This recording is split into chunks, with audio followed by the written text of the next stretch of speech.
Hey, it's your man Kofi, and we are back for another video. So, over the next couple series of videos, I'm gonna be talking about the 5 biggest mistakes that people make on their journey to financial freedom. So, throughout the years, I've been lucky enough to have come across individuals that have done their financial freedom journey in the right way and have gone about it in the wrong way. So, a lot of times I've realized it comes down to making emotional decisions as opposed to financial decisions.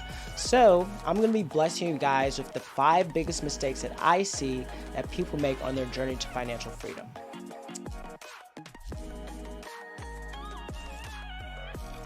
So, today we're going to be talking about the first biggest mistake that people make, and that is focusing on paying off low interest debt instead of investing and building assets.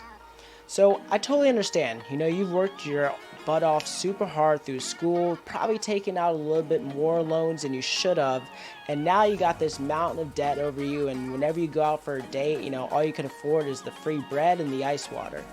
But don't worry, I'm here, so let's run through it. So let's say that you're paying off debt. Well, when you pay off debt, you're essentially getting a guaranteed rate of return based off the interest rate of the debt that you're paying off. So let's say that debt has an interest rate of 5%. By accelerating payments and paying off more than your minimum payments, you're essentially getting a guaranteed return of that 5% back on that money, since that debt isn't going to be outstanding for as long.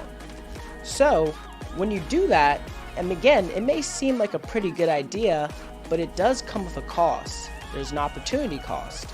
And I've realized this in life. Just like with finances, there's going to be trade-offs for everything. There is no perfect, solution out there. So let's talk about that. So when you pay off that debt, that's 5%, you're losing the opportunity to invest that money. And let's take, for example, the S&P 500. The S&P 500 returns an average of 7 to 10% per year. So by making larger payments and by paying off that debt, you're losing the opportunity to invest that money in the market and potentially get a higher rate of return. So you shouldn't just trust me because I look good. Let's do the math.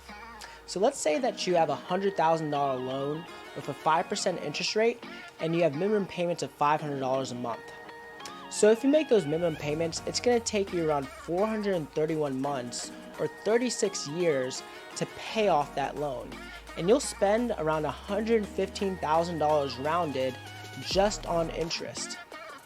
But you've been catching up with Dave Ramsey, and you're like, debt is bad, and I want to rid myself of it as fast as possible, like one of those, savvy financial gurus out there.